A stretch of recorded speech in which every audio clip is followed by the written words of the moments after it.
Today on How It's Made. Fur coats. We have the details all sewn up. Hearses. A deadly serious business. Outdoor lighting fixtures. A feature that should prove illuminating. And golf tees, getting you into the swing of things. But first...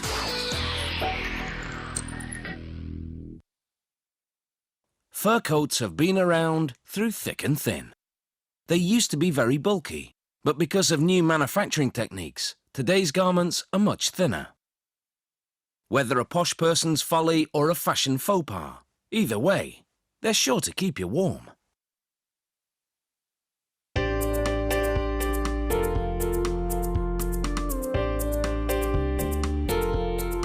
Today, fur coats are made for a changing market that values less bulk and more texture. The beaver pelt undergoes multiple transformations until it barely resembles the original.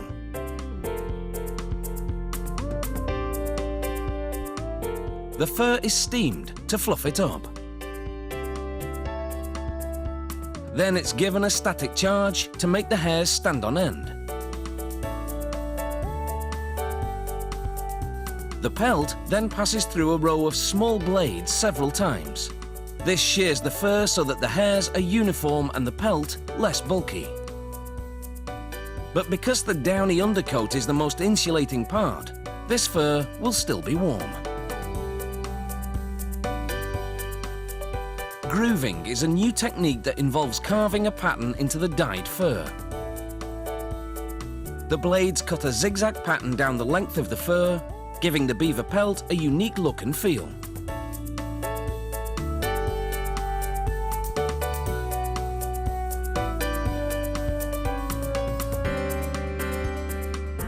Now, the furrier demonstrates a process called letting out. He feeds a pelt into a machine that slices it into diagonal ribbons. He's literally cutting it to shreds. But when this process is complete, they'll have a new and improved fur. The diagonal strips are sewn together, with each one arranged a little lower than the last. A special sewing machine is used. As the operator feeds the strips, he pushes the fur down so it doesn't get caught in the seam and ruin the look.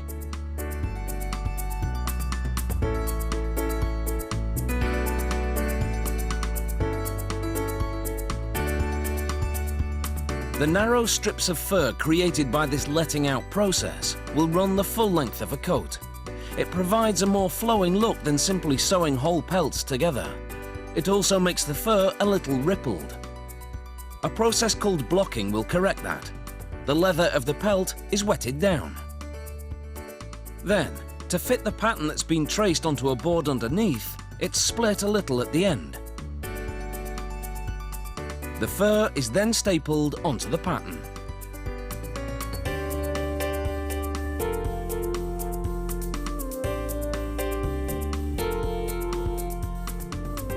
It's left to dry overnight, and then the original pattern is traced onto the other side of the fur, now smoothed out from the stretching. The position for a pocket is marked on, and the fur is trimmed to the pattern so the dimensions are now exact.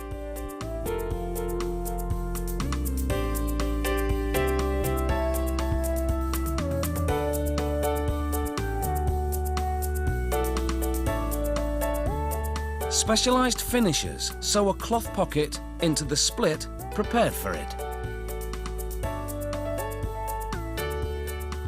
They stitch in the zip and then cut out pieces of silk to line the coat.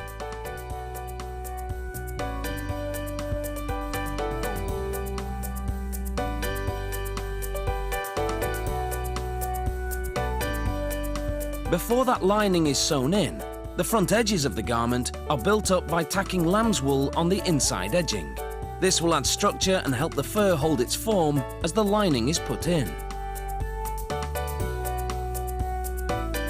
Starched cotton tape now goes into the hem of the coat to keep the fur from stretching. Every fur gets these hand-stitched finishing touches.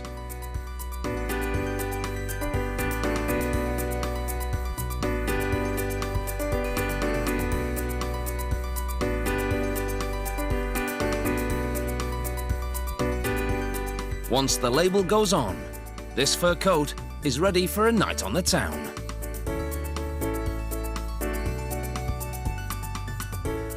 Nice, if you like that sort of thing.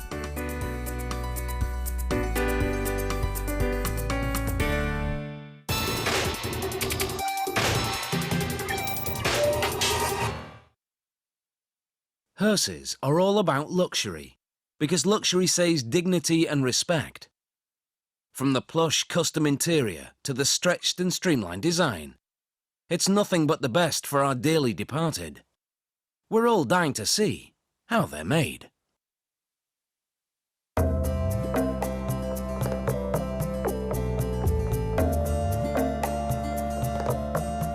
It's the final journey, and the vehicle is custom made for the occasion. The hearse's construction begins with the Cadillac chassis. It's been built without rear doors, rear windows, back seats, a boot, or rear bumper. It's sliced in two using a reciprocating saw that cuts through metal like butter. The two halves are pulled apart, so there's just less than 80 centimeters between them.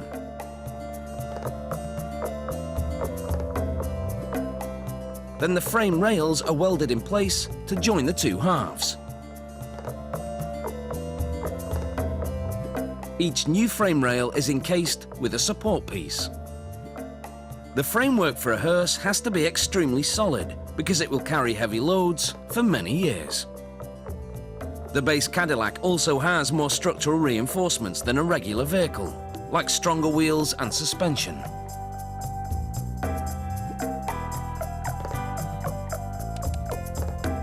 The steel rear cage and roof frame are hoisted onto the car, and the roof is built up with steel rails.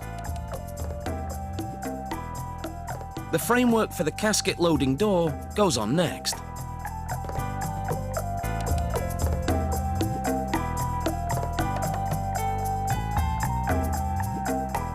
Once the rear cage and extensions to the chassis are in position, the panels are mounted, which are made of a blend of fiberglass and space-age materials. Adhesive seals the panels to the steel skeleton. And all the panels are secured in place with screws.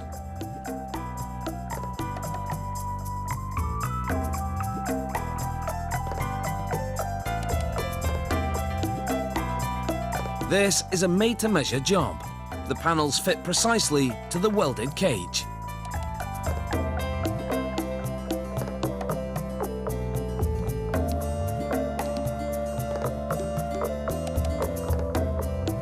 Meanwhile, over in the press room, a non-stick coating is rolled onto a die. Then a sheet of steel is placed over it. The steel also receives a coat of the non-stick agent. An 850-ton press then pushes the steel into the die to the shape of the door of the funeral coach.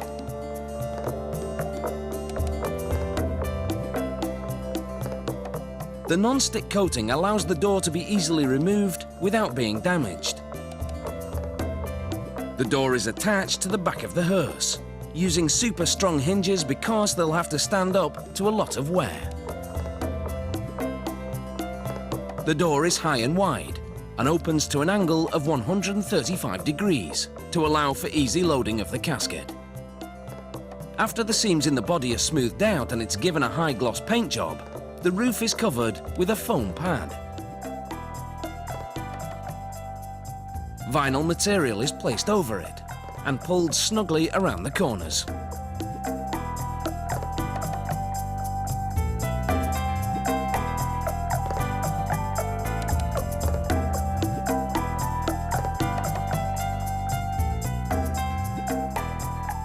The deck of the hearse is lined with a heavy-duty laminate.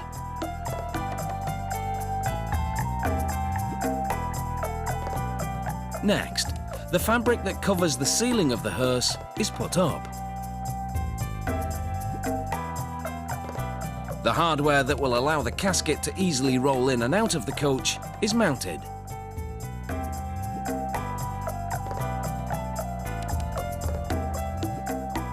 Finally, the custom-built sign is fixed in place.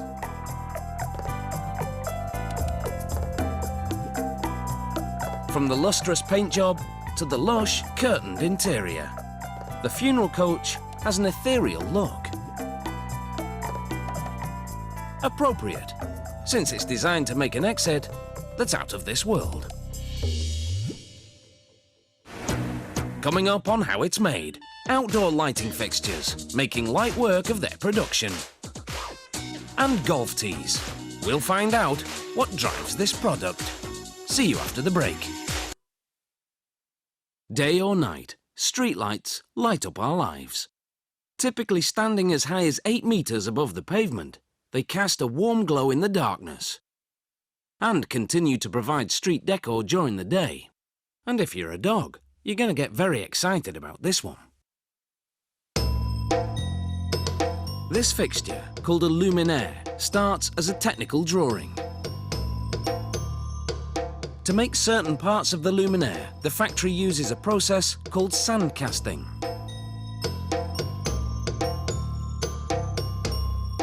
To create the internal features of the sand mould, workers take a wooden mould for the part and fill it with a mixture made of white sand.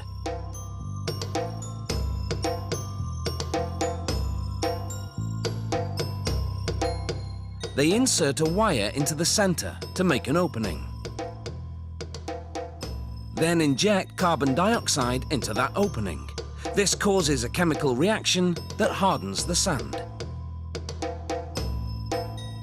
They remove the white sand piece called the core from the wooden mould.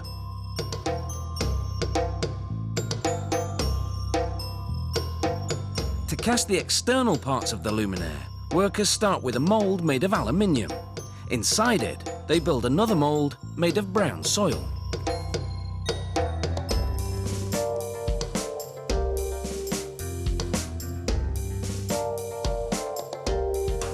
They place a wood block on top and pack down the soil. They do the same on the other half of the mould.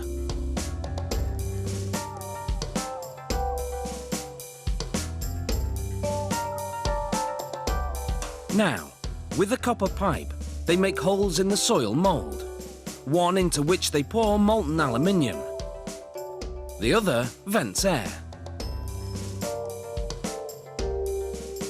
They spray the inside with compressed air, so no particles will stick to the cast piece. They position the core into the soil mould. Keys in the soil mould help them position it exactly.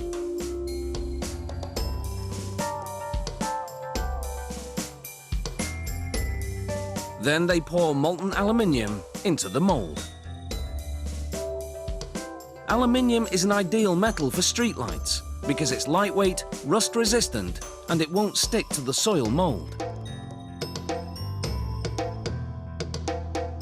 After 2 to 5 minutes, they open the metal frame and shatter the mould. They use a drill to remove the white sand piece from the inside of the cast aluminium part.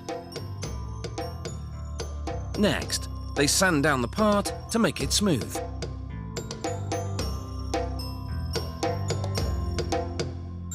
Automated drills then pierce pilot holes for various hardware. A welder places a bracket in a vise, then welds a decorative tube onto it.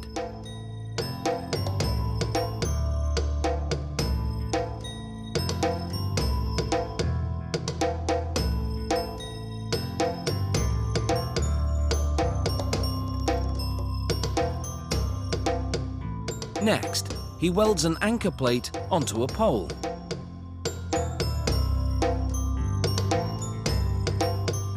The upper part of the pole is welded to a larger bottom part.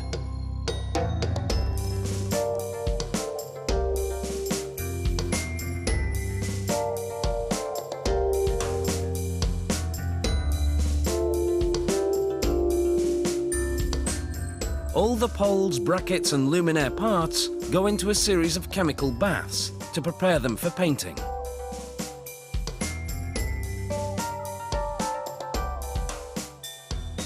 The model shown here comes with tempered glass. They install the lighting system. First, they position the bowl-shaped aluminium piece. Then the lamp socket is mounted, with the electrical components inside the aluminium bowl. Finally, they install a reflector inside the hood to project the light toward the street. They apply labels with product and maintenance information into the fixture's hood. Now they can close up the luminaire and mount it on a pole or bracket. And let there be light.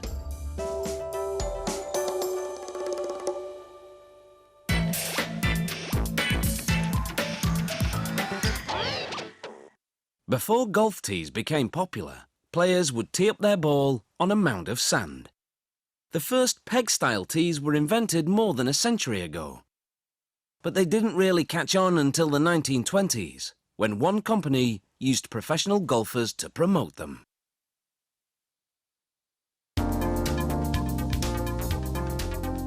That wooden peg you stick in the ground to hold the ball is almost as important as your golf club. You use a tee on the first stroke of each hole to give your drive shot extra distance. Production begins with white birch logs. Just one 20-centimetre diameter log yields close to 3,000 golf tees. The logs go onto what's called a step feeder. This conveyor transports them to a debarking machine. Then a slasher saws the log into shorter lengths. A roller with steel teeth called the thumper roll secures each log to a sharp chain. This holds the log in place as it heads for the saws.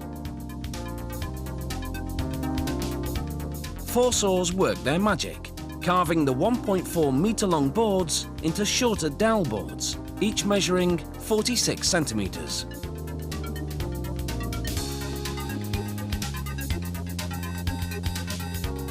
Then a series of chains lays down the dowel boards in a single file on what's called a moulder infeed roll. The moulder's 2 rotating heads transform the rectangular board into round dowels. An outfeed roll drops each dowel onto a belt for several quality control checks.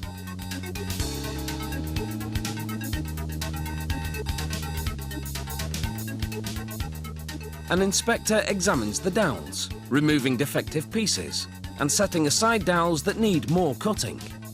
A single inspector sorts close to 19,000 dowels every hour.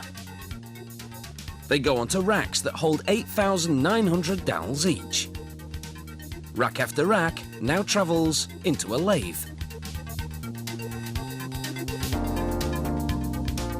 A blade whittles the dowel to a preliminary shape.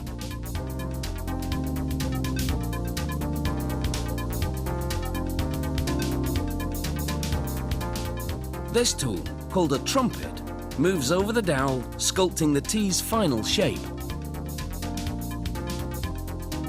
A blade simultaneously slices the tee from the dowel and forms the cup. The metamorphosis is almost complete.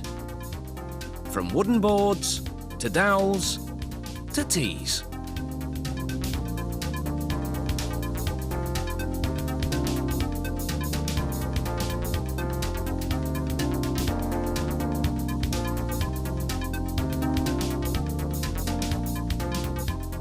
Next, the tees go for a tumble in a sanding drum. This cascading action has the tees sanding each other's surface until they're smooth.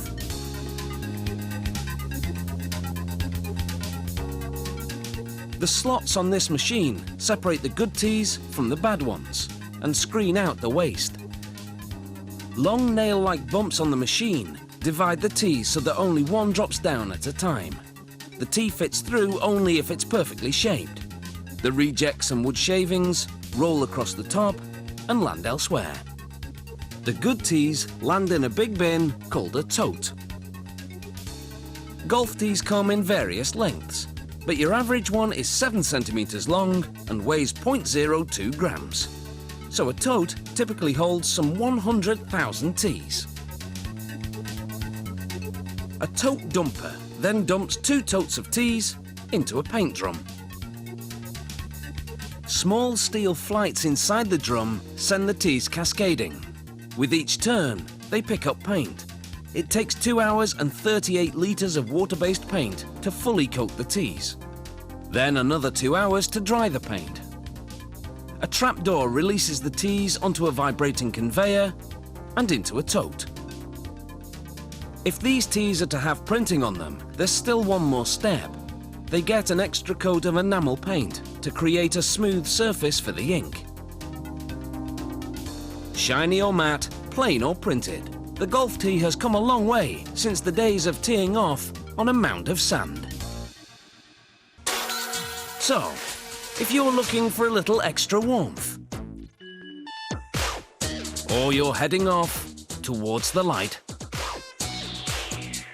or looking to emerge from the darkness, now you know how it's made.